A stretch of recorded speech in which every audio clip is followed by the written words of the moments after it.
Now the raffia grass product does a really good job of giving you some different dimensions as long as you can keep it dry. It absorbs a lot of water, gets really heavy, and can flatten on those pretty weather inclement days. It also does a really good job of giving you different color choices depending upon where you're hunting. You can go from a sage to a light brown to a dark brown to a green. And we just kind of choose a mix of everything from when we're laying our blind, because we're kind of just, basically incorporating all those different colors into the areas that we're hunting in. So we basically use a zip tie strategy to get those pieces zip tied on. Usually take long strands of them, fold them in half, zip tie it in the middle, then cut that, zip tie them again and fold them, so you really get a lot more out of the product than what you'd really think. Plus the thicker it is, the more it clumps up, so the more you can thin it out and stretch it out and fluff it up. You take this product and you just kind of start spreading it apart, and it really helps to give the volume and give you some 3D effect out here. Another thing we were looking to add this year, which I've started on, was actual marsh grass netting. We got a large pack from Rogers Sporting Goods. It's just the natural grass mats that are woven.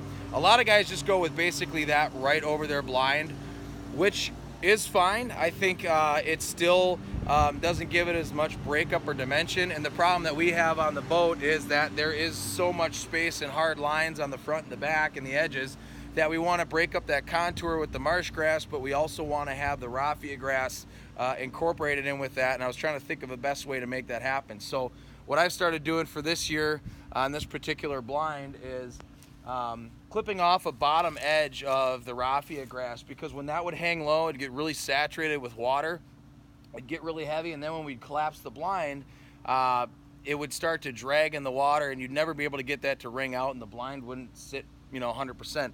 So I took a bunch of the pieces of the raffia grass, trimmed them off the bottom. They're all still in clumps, so they can be reused. But what I end up doing then is laying down the grass matting on the underneath side and basically tying that first strap up to the top edge of where that break is on the blind, because this first portion is stationary, and then the second portion where there's a clip inside, that folds back and the front folds back, so it basically opens like an accordion, and then this kind of stays on its first level. So that first piece of raffia grass is held up along that edge, and then what you end up doing is you pull through all the different strands of the raffia grass through, because those are still attached on the underside of the netting and the mesh.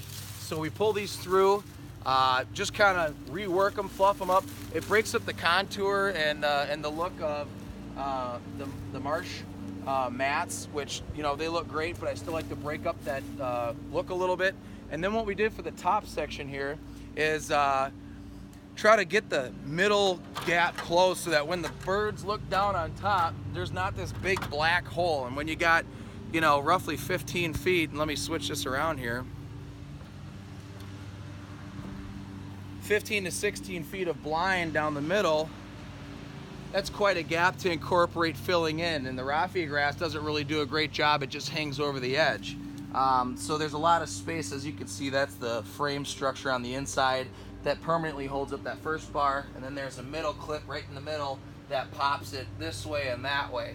So what I decided to do for the top half of this is take a piece, lay it reverse so that the woven part is on the upside, drape it down into here, and then I pinned it along the top with the tie straps, and then same thing here, did another line of zip ties on the bottom half, and then folded this flap back up so that now the top side of the natural grass is showing.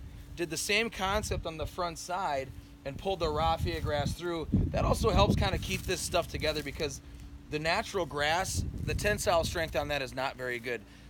The raffia grass is tougher than nails. You can pull and tug on this stuff. You basically have to cut it apart if you want to try and break the seams of it.